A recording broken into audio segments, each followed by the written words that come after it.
Hello and welcome to the Celebration Machine. My name's Pete Hammond. If this is the first time you've been here, welcome. And if you're a return viewer, thanks for coming back. I really appreciate it.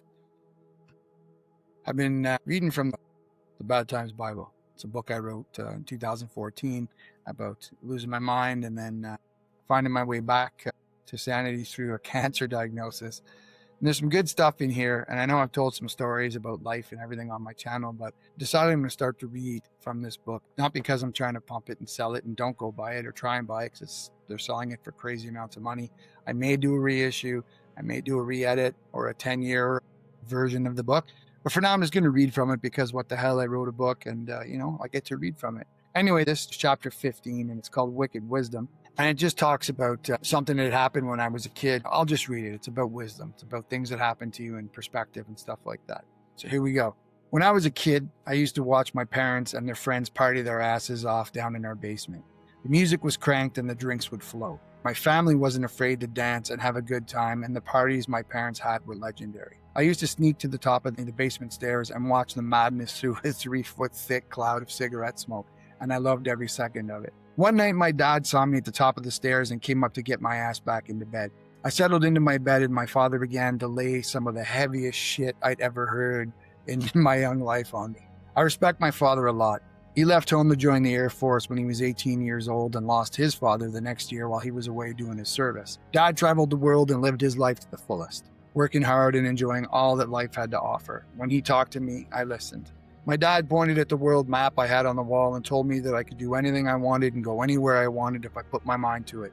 There were no limits. Then he told me something which struck a chord deep inside me that has helped me more than probably anything anyone else has ever said to me. He looked at me and said, "Son, you can't get him pregnant if it's just spit." Kidding. That gem came later on in my life and I took it to heart as well. My dad was a rig. He was a unit. He was a lunatic. I miss him. He's gone. I miss him a lot. But he did say that at one point in my life.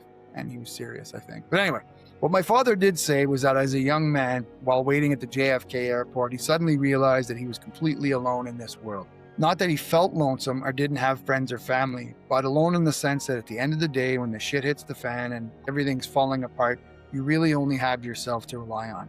You only have yourself to keep you company when life is kicking your ass all over the street. My father told me to get right with myself and figure out who I was, to really understand and be cool with who I was, because in the end, you are all you have. I guess how you process and integrate those kinds of ideas into your psyche will affect your views on the difference between loneliness and solitude. Even at that young age, I figured I'd better put some thought into this stuff if Dad thought it was important.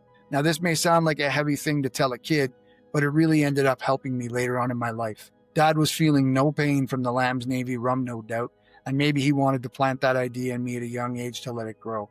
Regardless, it was a good, honest wisdom from a man who'd made it work for him. I put it in the vault and went to sleep to the throbbing bass lines of ABBA. I didn't think about it again till 13 years later when I found myself freaking out in the hospital bed as I awaited biopsy surgery of the tumor in my chest. My family had left for the night and I was alone for the first time since the initial diagnosis. I was alone, away from home and in the hospital. I remember the anxiety creeping up on me as I lay in that bed, my mind racing. Then those words my dad spoke all those years ago popped into my head. I imagine the thought must have hit me as hard as it had my father back in the day. I was in a hospital with a few thousand people, but I was truly alone. I wanted to run, but I couldn't outrun my thoughts. I wanted to scream, but I couldn't open my mouth. Cold fear welled up inside me and I started to sweat. I suddenly really understood what my dad had warned me about 13 years ago. This is what he meant. I was truly alone. Now, don't take this the wrong way or freak out, but you are alone inside with your sickness, your crisis, and your pain. Unfortunately, there are thousands of people who are rowing the same shitty boat as you may currently be in. But take heart in the fact that there are also millions who have also rowed the same boat, who are screaming at you from the shore telling you to keep rowing. When it comes down to it, you are alone in those dark trenches of your life. The perfect friend, lover, or partner of any kind can't save you from that truth. They can't crawl inside you and do the emotional work. They can't protect you from whatever's haunting, hurting, and causing you stress and pain. They can rub your back, hold your hand, say nice things, and listen to you, but at the end of the day, it's you and your guts and your heart and soul that have to walk the hard road and do the heavy lifting. Or maybe it's easy, I was a little dramatic back then, let's be honest. This can be a totally unhinging revelation to experience for the first time, and it can shake you down to your core. The only saving grace is that it's also an opportunity to figure out just who you are. If you get it, it means you get right with yourself and figure out that even if you don't have all the answers, and no one does, you're going to show up for yourself. You're going to be there for yourself. When it's 3 o'clock in the morning and you can't sleep and you're terrified and reeling in chaos, that's when it really hits you. You're alone. It's just you in this experience. If you're a young adult when you go through this experience, you may have a moment when you realize your youth has just ended. It's hard to go back to the carefree, uber-naive youth you used to be after a cancer diagnosis. This applies to any crisis, really. It just so happens I was writing it about, losing my mind and getting cancer. But really, when the shit hits the fan in any way, shape, or form in life, you can have this sort of reaction, this holy shit, I'm alone and I'm freaked out. There's no more map. There's no more signposts. There's seemingly nothing but uncertainty. This sounds terrible, I know. But before you go and jump off a bridge, remember, where there's uncertainty, there's also opportunity. They walk hand in hand like lovers, those two bastards. However, when the realization that you are alone first hits, and it hits hard and nasty and feels like you're in a horrible place, naked and alone, this is often the point where the terror starts. However, it can also be when you figure out what courage is for the very first time. Courage to me is still moving forward when things get tough. Courage to me is being scared shitless and saying, fuck it, taking a deep breath and getting up to face whatever the day brings. This isn't false bravado to hide the fact that you're terrified and unprepared. This is simply saying, well, I'm terrified, alone, and unprepared, but I say, fuck this. In the spirit of self-love and preservation, I choose to move forward and not crumble. And if I do crumble, I choose to rebuild myself the best way I know how, and that's that. Also, I give myself permission to fall apart and put myself back together again. Words to that effect. Fuck It is also the name of a fantastic book by my mentor and friend, John C. Parkin. Please check out this beautiful lunatic's body of work. He is a gem. I'll tell you the story about how I got John Parkin as a mentor on another video. He's a beautiful, beautiful man. He's got a crazy story too. Wonderful, wonderful guy. This terrifying point in the crisis experience is a crucial one. I wish I would have had someone walk into my room at the exact moment the wheels were coming off my wagon, sit down and tell me what an incredible opportunity lay in front of me. They could have told me to change perspective, to pull the camera back and to see this whole thing differently. They could have told me that I'd been here before, the day I was born, squeezed, pushed, and pulled out of the cozy womb of my mother into a loud, bright alien land and smacked on the ass to boot. It's not like you're in the womb with your brochure and suitcase waiting to be delivered. Just like babies aren't taken from wombs and expected to know how to handle their newfound environment, you shouldn't be expected to either. This is a new land for you, and you need time to figure out the territory. Figure out the lay of the internal and external landscape, as it were. So let me be the guy that come into your room and tell you that the reason everything feels so insane is because everything is insane, okay? It's not normal to be sitting or lying in a bed waiting to get tests to see where tumors are in your body. It's scary as hell. So yes, you may feel a wee bit terrified. That's okay. And again, this applies to anything. If you feel like you're losing your shit, or the world is kicking your ass, or things are really, really hard, especially if you've never been in that particular situation before, it's totally normal to feel freaked out and insane and terrified, all right? So don't beat yourself up extra because you are freaking out, and you should know how to do this, or you should have the answers. Sometimes you don't, all right?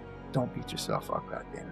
What isn't okay because it doesn't help but sometimes feels unavoidable is feeding into that fear. Fearful things exist for a reason, but in this scenario, they need to be brought under control. Do what you want, but let me tell you that feeding that fear doesn't make it go away. Fear is like a playground bully. Don't let it push you around. Recognize it for what it is and remove its power. Don't feed into it. Go into it. Examine it and breathe into it. It's just chemicals rushing through your body after all. Those chemicals in this situation are probably caused by the fact that your mind is running wild. You're afraid and getting ready for an attack from an enemy that you can't see. Your body might be warning you, like the big dumb animal it can be sometimes, that there is something wrong. Put your hands on your belly, give your body a pat and say, thanks for the warning, buddy. I got this. Let's work together and take care of the situation, shall we? You know what I mean, something to that effect. Lying in that bed, I imagine the feelings I was having were similar to what a point man must have felt while smashing blindly through the jungles of Vietnam during that terrible conflict. Like the guy at the head of the patrol, knowing the enemy was out there, maybe 2 feet away, but all he could do was just stumble forward, swinging his machete through the thick jungle, hoping he wouldn't get shot. Hopefully you have a team behind you like a point man does to support you when the shit hits the fan too. Speaking of the shit hitting the fan, who came up with that one? Who was the first person to throw shit at a fan? If they didn't throw shit at the fan, what was the situation that resulted in the shit actually hitting the fan? I would like to know. Moving on. There's a difference between feeding fear and acknowledging fear. So bust out the journal and start writing. Write down what you were feeling. Be honest. Put all that fear into the pages. Another powerful crippling feeling you may experience is vulnerability. Shit, I know you're going to feel it because that's the birthplace of most of these other feelings. Vulnerability is one of the hardest feelings to deal with for a human being. It's that feeling of being exposed, being open, powerless even, that makes people cringe and put up the walls, especially dudes. Guys hate feeling powerless. The cancer and mental illness experience and whatever else you may be experiencing can make us feel vulnerable, and that feeling may spawn other feelings like fear, anger, and a sense of weakness. It's a bastard of a situation to be in, especially alone in a hospital room at night or wherever you are if you're having a hard time, but you can deal with it and overcome it. I like to learn from it better than overcome it, Just learn shit, integrate, live differently, Sometimes you just got to walk with it. Make it your friend. Tell that crazy aspect of yourself, you know what, you can hang out, you don't have to leave, but I'm in charge. You can follow, but zip it. You don't have to overcome it necessarily. I was a younger man, full of piss and vinegar when I wrote this. You may not completely lose those dreadful feelings, but with training, you can put that dog on a leash and make it walk beside you, see? To work on these feelings of vulnerability, go to a public washroom, one of those big stalls where you can't reach the lock from the toilet, and go for a poop. Sounds easy, right? Not for some people, I know. Here's the catch. Don't lock the door. Scary, right? How does that make you feel? Vulnerable, I would bet. In all seriousness, if you can, go for a walk, talk to people, engage in life. A quiet hospital room can drive you right off the deep end, so engage in life when you can. If you can go outside and breathe deeply. Find somewhere to sit and watch people. That's always fun. I used to sing just to keep my mind active and focused, and it would get me breathing deeply. In fact, Loud Love, my band, was born out of this whole experience. I used songwriting to reconnect with something inside myself and to find my way back from the edge of insanity and sickness. So yeah, and also when you're singing, it does a lot of good stuff for you. Again, I'll do a video on singing. But whatever works, work it.